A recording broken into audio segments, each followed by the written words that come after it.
Book 1, Bazur's Plot. Chapter 4 and 5. Chapter 4, Task Ahead. Lana disappeared to the crowd and returns shortly with Tora and with what totally black creature that was as black as night. I could hardly make out where he or she started and where the creature ended against the dark night woods. Tora was shining light and beaming as the moon itself, shimmering silver light everywhere, and this new being was so dark that one could hardly make out where it was and what it looked like. Elderberg looked at me and said, "Tora and Tara have volunteered to be your guides. It is very beneficial since Tora can guide you with his light, and Tara cannot be seen as she blends with shadows all at day, even at day." All nodded to this. I looked at them and I was wondering what was the task about. Elderberg started to explain. In Myria, we have a lot of different beings, but nobody's magic is suitable for reversing evil wizard Bazur's magic. He has had 2 years already using this new magic, and he has gotten stronger every time by cursing our creatures to non-living things. We think he's also taking their powers to himself at the same time, and that means that he's getting stronger in his magic all the time. There is a hermit white wizard living in Myria. He continued now slowly. He's quite a good wizard, but he's extremely grumpy and does not want any visitors or people asking help. We have not approached him for help for that reason, but he might know where the Bazur has gotten his magic and how to overturn it. So the first task is for you, Sarah, that you go see White Wizard. We call him SeaFarer. Nobody really knows his real name, but in rare meat he seems to be happy to be called SeaFarer. Elderberg looked at me and continued. He arrived centuries ago to a small island at the south of First Woods and stayed there, making it his home. It is really hard to get there, and he prefers it like that. The island he lives on only has his sleeping quarters and some means to cultivate food. He goes out for fish a lot from the sea, though, I have been told. When you are getting closer to this place, you need to be very vocal not to get shot or scared off. I raised my eyebrows and was about to talk, but Elderberg continued. Yes, it's not ideal, but we trust you are able to speak to him and convince him that we need his help. And also, the task does include that you convince him to teach you the magic to uncurse the cursed Myria creatures. I felt blood rushing to my face. Me learning magic from this, SeaFarer? Even the thought was spinning in my head. I started, "Are you sure?" and did not know how to finish the sentence. Elderberg laughed. "Yes, I'm sure you are able to do magic." Now his eyes were twinkling. "We have watched you on Earth, and you do magic almost every day in your life. Also, you are communicating by thought with your dogs and animals around you. That is why we think you are able to get SeaFarer to talk and teaching you how to deal with Bazur. You have Tora and Tara with you for support." I just did not know what to say at this point. I took a sip of my drink and just stared at them. A thought came to my mind. So what do I have to lose here? My dogs are taken care, and why wouldn't I not go to see this SeaFarer? I spoke slowly. Well, I already gave my word, so I will not take it back. I am doubting that I can convince SeaFarer, but I surely will give it my all to do so. Others smiled, and Elderberg said, I knew you would do it. It's a hard journey, and you will be briefed more when you are going there with Tora and Tara. You will leave right at the sunrise in a couple of hours. There is one more thing left to do tonight. Lara gestured to someone who was in the shadows waiting to come closer. An ancient-looking, wrinkly man came slowly toward me. He had piercing light blue eyes and looked into my eyes like he could see inside me and inside and out without saying a word. He stared into my eyes for what seemed like forever. I started to feel really naked and did not know what to say or do, but I dared not to break the stare either. I did not feel afraid, but finally he spoke. His voice was very low, and it felt like it resonating in my body and bones, almost like his words were formed in my bones, and I just knew what he was saying in vibration rather than hearing any words. It felt a bit like Tibet's throat singer's vibration. He said, You pass. You are very green. You need help. Remember to ask help. This is your wand. You will need it with SeaFarer. You will convince him to teach you. I have arranged that you will get lessons on your way for the basics of how to do magic, but you must allow the intuition connection to be open at all times in order for you to learn anything useful. Lessons happen everywhere, regardless if you're awake or asleep. I stared at this old wizard and the wand in my hand. It looked like a small tree branch about 15 centimeters long. Nothing really special, but I did feel how warm it was in my hand. It felt like the wand was making my hand its home or something. I found my voice. Oh, okay, thank you. I did not catch your name. Man looked into my eyes like evaluating me closely and said, Call me Dorje. I replied instantly, bowing a little my head and keeping my eyes closed. Thank you, Dorje. This is an honor.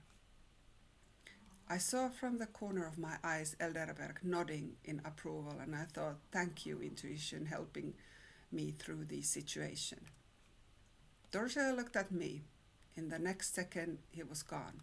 I looked around me and I could not understand how he disappeared. Maybe he just evaporated on the spot. Wow, this is going to be an adventure for sure. Chapter 5. Celebration ends and the trip to see SeaFarer starts. The rest of the night at the clearing was fun. Many hugs, laughter, and also cries of seeing familiar faces. The mood was great overall, and there was plenty of food and amazing fruity but refreshing drinks. I learned that it was a fairy's nectar, this refreshing drink. I knew nobody, but Tico and Tora, but somehow this place just made me feel right at home, and I loved to talk with everyone. Lana pushed me gently to eat and drink since the trip to the south beyond First Woods would be tiring, and even though it should not be dangerous, since it's away from Bazur's place, and it's likely that he would not be south at this time. However, it's not certain any time. I was told that we would be walking in the woods to avoid causing too much visible commotion and therefore Bazur getting information about travelers. I thought myself sarcastically that that is the thing I do not like to do on Earth either. I mean, walking. When the sky started to get slightly lighter, Elderberg waved his hand and the whole crowd was silent instantly. Friends, we have had a good night celebration. A lot of support from each other to endure the next steps in our battle. We have Sarah here, who is leaving with Tora and Tara to see SeaFarer. Let's each of us give them our blessing to support their journey and have successful trip. Even if you do not believe this is going to solve anything, you still want to still support the idea that SeaFarer will know the uncurse and Sarah can return our loved ones for us. Creatures turned all to look at us three standing there. Me, Sarah, Tara and Tora. It was very powerful feeling to feel the love coming to us from everywhere. Nobody was touching me, but I surely felt like I was hugged and loved from all directions. So overwhelming in a good way. Tears raced to my eyes when I thought I had done anything to help yet. And I so much hoped that we would succeed in getting SeaFarer helping us. After a moment, Tora came to me and said, "Follow me." I saw that Tara would be walking after me, and we started to walk in a queue to the other side of the clearing and straight into the woods. I saw the sun starting to rise at the horizon, and I asked Tora, "How long would the walk be to SeaFarer's place?" He said, "A few days." Wow, I did not expect that, but I chose not to speak up. Instead, I wondered what kind of magic lessons I would be getting during this trip. And I wondered what meant the lessons may come at the night when I'm sleeping. We walked for a long time in the woods. It was funny woods. Some parts were like the best imagination with colorful flowers and huge mushrooms. Further away, I could see the forest looking more earthy, but we did not head over those more hilly areas. Tora was shining like a lighthouse ahead and had no problem following his footsteps. We did not really follow a path, but somehow the path followed us, or should I say that the forest cleared a small path for us to walk. Whenever we walked, there appeared a path, and when I looked behind me and Tara, I could not see where we just came through. The forest looked like a full jungle behind us. I thought this was going to be such an adventure.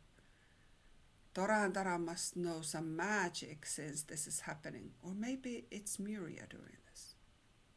I heard a waterfall in front of us suddenly, and Tora turned and said, "We will rest here for a while and eat at the Fairy Fly's waterfall." I nodded. I was getting hungry. I just did not want to say anything yet. We arrived at the most beautiful waterfall I have ever seen. The water was flowing down and shining in the colors of the rainbow. Tora nodded toward the water and said, "Drink and fill your bottle. It is okay for you to drink." I went to drink and freshen up. It was the most refreshing and cold water I have ever tasted. I sat by the water on a big stone and jumped up fast. "Do you think one of these are—" I could not finish the sentence. Tara spoke for the first time. Her voice was like flowing, like she was singing, but she was still speaking. It does not matter, even if they are cursed beings. They will not feel a thing if they are changed to a stone. I sat back, but I was trying to sit as politely as possible. I saw a group of fairies flying suddenly behind the water flow. They were bringing a picnic basket and fleece to sit on. They flew close to the place where I was sitting and arranged everything in a few seconds to the ground. I sat down to the fleas with Tora and Tara. Clearly they did not eat what humans do, but there was plenty of food for all of us as per our preference. We ate and also took small packet parcels to eat later. One of the fairy approached us. Other fairies seemed greatly to respect this one and gave her room to fly to us. It seemed she was some kind of a leader fairy of sort. She flew in front of me and stayed flying in front of my face. She was tiny compared to my human body. I felt she was talking to me. I could not hear her speaking, but somehow I knew she was talking. It felt like inside my head. I looked quickly at Tora and Tara, and they both nodded encouragingly to me. So I focused on hearing in my head. Could not really make out what she was saying. I looked at Tara and in rising panic, and Tara said to me, "Close your eyes, you can hear better." So I did. And once I calmed myself, breathing slowly, I could hear the faintest, smallest voice in my head talking to me. Wow, I thought. So you're talking inside my head to me. I spoke back to her as quietly as I could in my mind, and I could hear her the happiness in her reply. She said, "I'm going to teach you one of the most powerful fairy magics." I was flabbergasted. I felt so honored and replied to her the same. Wow. The voice continued, "Focus your attention on the ground underneath your feet. Look at the space between your feet and ground. Good. Now focus on the thought that you will rise up from the ground just a bit, so that you will be floating on the air. Good. How do you feel now? Maybe open your eyes and see with your own eyes." I opened my eyes and I almost fell down, but I had time to see that I was indeed floating, so I corrected myself back to floating again. Trusting. Just like Elderberg said before we left, that I must trust anything that I do or what is brought to me. He had said that it would strengthen my magic. I saw from the corner of my eyes Tora and Tara nod approvingly. I could hear the fairy again in my head, and I closed my eyes to better concentrate only what she was saying. "Great job! You also did not fall down when you opened your eyes, just shook a little. It is good that you trust yourself and you are able to push doubts from your mind. Your own mind is the enemy for humans especially. They convince themselves of bizarre things with their minds. All right. So, now raise yourself higher and try to move quickly. Let's say, raise yourself quickly 1 meter up, 1 meter right, 1 meter down, but not hitting the ground, and 1 meter left. Make a square area in the air. Do it now." I felt thoughts rising and doubt rising in me when Fairy Lady was speaking, but I pushed them aside and just tried to follow her voice in my head and do what I was told. I felt a small breath of air on my cheeks, and I wondered if I had succeeded, since I felt no difference. I still had my eyes closed. I heard laughing voice saying in my head, "Good job. How about you now train to keep your eyes open? You almost hit the tree next to us. I had to move it out of your way for a moment." I opened my eyes fast, and yes, I was standing in the air just above the ground, but not being touched by a tree, which was a moment ago in different place. Whoa, I guess my floating was not going so controlled yet. I started to laugh too. It was quite a funny moment. Fairy Lady continued, "We will do one more exercise today, but you need to practice this on your way to SeaFarer. You will need this. Also, you are able to move others the same way once you improve yourself. For example, if someone is in danger, you can move that being out of that creature out of the way of the cursing range. So, last exercise, and keep your eyes open this time. Move yourself behind that tree you see there on the other side of the river and count to 3 and come back. I saw the tree on the opposite side of the river and tried. I suddenly realized that I did not see anyone else. I turned around and realized I had moved behind the tree on the opposite side of the river and I was facing woods behind it. I felt overjoyed. I counted quickly to 3 and peeked behind the tree to spot where the others were and tried again. And I stood among them. I spoke to the fairy lady in my head. Wow, it worked. Thank you so much. I'm so honored that you teach me to do this. Thank you so much. I will practice for sure. I will need to practice moving others as well. I felt laughter in my head again. It was like crystal raindrops falling to a surface.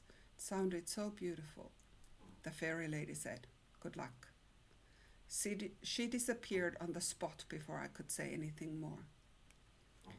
Also, the other fairies disappeared with their picnic leftovers and fleece the same way.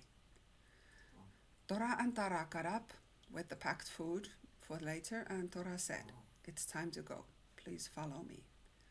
I moved to follow him, and I knew Tora would come after me. Tora led us to a glimmering bridge over the river. Tora said, "Next time you will use fairy magic to energy transfer us. But now we got this fairy bridge thanks to Fairy Queen." The bridge looked so beautiful but fragile, but it did not move under my feet, so I guess it was very sturdy at the same time. I had to look back on the other side of the river to see the spot we were, but it looked like a wild meadow where nobody had been. All the grass and flowers were standing up, and there was no single sign that somebody had a picnic there. I guess they are untraceable in a way, I thought, and I focused to follow Tora's back. I felt safe. The light of Tora's body was very familiar by now.